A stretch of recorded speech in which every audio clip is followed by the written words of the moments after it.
Hello दोस्तों, नमस्कार। आज हम लोग UPPCS, RO, ARO, PET, UPP जैसे परीक्षाओं में फैक्ट जो पूछे जाते हैं उनके बारे में पढ़ेंगे। प्रशासनिक आयोग के बारे में, सीबीसी के बारे में, केंद्रीय सतर्कता आयोग के बारे में देखेंगे। आइए शुरू करते हैं आज का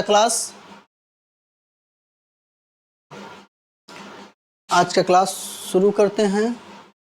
आज का पहला ट्रिक हमारा प्रशासनिक सुधार आयोग। प्रशासनिक सुधार आयोग का पहला ट्रिक है कि मेरे देश में प्रशासनिक सुधार होना चाहिए। वीर जी, क्या होना चाहिए? हमारे देश में प्रशासनिक सुधार होना चाहिए। तो मेरे से मोरारजी देसाई प्रशासनिक सुधार आयोग के प्रथम अध्यक्ष 1966 में बने। प्रशासनिक से प्रशासनिक सुधार आयोग की बात की जा रही है। और वीरप्पा मोइली 2005 में द्वितीय अध्यक्ष बने थे किसके? प्रशासनिक सुधार आयोग की। तो पहला पूछ देगा कि पहले प्रशासनिक सुधार आयोग के अध्यक्ष कौन थे? तो मोरारजी देसाई थे 1966 में। ठीक है, हमने इसको नोट में भी कर दिया है कि प्रथम प्रशासनिक सुधार आयोग की स्थापना 1966 में हुई। पहले अध्यक्ष मोरारजी देसाई थे। ये जब केंद्रीय मंत्रिपरिषद में शामिल हो गए तो इनके स्थान पर के हनुमंतिया को अध्यक्ष नियुक्त किया गया। 2005 में दूसरा प्रशासनिक सुधार आयोग का गठन किया गया। उसके अध्यक्ष कौन बने थे? वीरप्पा मोइली बने थे। ये आप याद कर लीजिएगा, फैक्ट है ये बिल्कुल। इसको देखते हैं। प्रथम सुधार आयोग की सिफारिशें, प्रथम प्रशासनिक सुधार आयोग की सिफारिशें क्या क्या थी? तो उनकी सिफारिशें थी कि बेटा मंत्रियों और राज्यपाल को लोकपाल बनाने का अधिकार नहीं है। तो बेटा से वित्त वर्ष, प्रथम प्रशासनिक आयोग ने यह सुझाव दिया कि वित्त वर्ष कब से शुरू होना चाहिए? 1 नवंबर से। और मंत्री परिषद का आकार क्या होना चाहिए? सीमित और व्यवस्थित होना चाहिए। और जिनको इसमें रखा जाए, राज्यपाल जो बनाए जाएंगे, वो लंबे समय तक प्रशासनिक अनुभव वाले व्यक्ति को राज्यपाल बनाया जाए और लोकपाल का भी गठन किया जाए।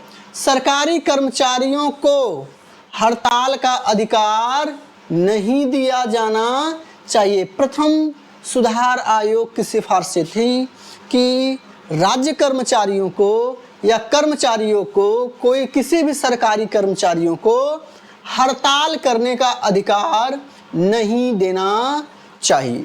ये प्रथम सुधार आयोग का ये सिफारिशें थी। सिफारिशें क्या होती? ये आयोग गठित किए जाते हैं, इसके अध्यक्ष होते हैं और अन्य सदस्य होते हैं। ये एक सिफारिशें करते हैं, अपना उस पर राय देते हैं। सरकार माने या न माने ये उन पर डिपेंड करता है। इसको अगर बिंदुओं के माध्यम से हम समझें तो प्रथम वित्तीय वर्ष कब से शुरू की जाए? 1 नवंबर से शुरू की जाए। मंत्रिपरिषद का आकार कैसा हो? आवश्यकता अनुसार हो। लंबे समय के अनुभव वाले व्यक्ति को ही राज्यपाल बनाया जाए। ये सब सिफारिशें थी। लोक प्रशासकों के विरुद्ध जनता के अभियोगों के निराकरण हेतु लोकपाल, जो लोकपाल हैं, लोक प्रशासक हैं, उनके विरुद्ध अगर जनता अभियोग के लिए जा रही है, उनके निराकरण के लिए, भाई किसी अधिकारी ने गलत किया तो उनके साथ क्या होना चाहिए, तो उनके लिए क्या करना चाहिए? लोकपाल की नियुक्ति की जाए और सरकारी कर्मचारियों को हड़ताल के अधिकार न दिए जाएं। ये प्रथम प्रशासनिक सुधार आयोग ने इन चीज़ों को सुझाया था।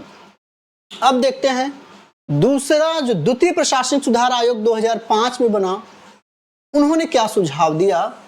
तो उन्होंने क्या सुझाव दिया कि आपदा के समय नागरिकों की नैतिकता की समीक्षा करो। तो आपदा प्रबंधन पर उन्होंने बल दिया। नागरिक केंद्रित शासन हो, शासन ऐसा न हो कि जनता उससे परेशान हो जाए, शासन के अनुसार जनता चले। नागरिकों को देखकर केंद्रीय शासन की व्यवस्था की जानी चाहिए। फिर और शासन में क्या हो? नैतिकता हो। लोक सेवकों की समय समय पर क्या होनी चाहिए? परीक्षण होनी चाहिए, समीक्षा होनी चाहिए उनकी। ये इनकी सिफारिशें थी, किसकी? द्वितीय प्रशासनिक सुधार आयोग की। अगर वन लाइनर में हम देखते हैं तो आपदा प्रबंधन किए जाएं, नागरिक केंद्रित शासन हो, शासन में नैतिकता हो, 14 वर्ष बाद लोक सेवकों को, ये ध्यान रखने वाली बात है कि 14 वर्ष बाद लोक सेवकों को उनके मजबूत तथा कमजोर पहलुओं से अवगत कराने के उद्देश्य से समीक्षा हो तथा 20 वर्ष बाद सेवा की समीक्षा का उद्देश्य क्या हो? तय हो। ठीक है, आइए अब हम लोग देखते हैं सीबीआई और केंद्रीय सतर्कता आयोग का गठन कब हुआ और किसकी समिति की सिफारिश पर। तो ट्रिक क्या है कि 13 से सीबीआई सतर्क हैं, 13 से 1963, सीबीआई से सीबीआई 1963 और केंद्रीय सतर्कता आयोग से क्या होगा 1964 में। तो सीबीआई और केंद्रीय सतर्कता आयोग यानी सीबीसी का गठन जो है 1963 और 64 में हुआ। CBI central bureau of investigation की स्थापना कब हुई? 1963 में। इन दोनों की स्थापना किसके द्वारा की गई थी? इन दोनों की स्थापना की बात सिफारिश किसके आधार पर हुई थी? तो संथानम समिति, ये ध्यान दीजिएगा, संथानम समिति के अनुशंसा पर, सिफारिश पर ही 1963 में सीबीआई और 1964 में केंद्रीय सतर्कता आयोग यानी सीबीसी का 1964 में क्या किया गया? नियुक्ति किया गया। इसकी स्थापना, नियुक्ति नहीं, स्थापना किया गया। ठीक, तो दोस्तों आज का वीडियो कैसा लगा? वीडियो अच्छा लगा हो तो शेयर करना न भूलिएगा और हमें अपना हौसला अफजाई करने के लाइक थंब इम्प्रेशन जरूर दीजिए। मिलते हैं फिर, धन्यवाद।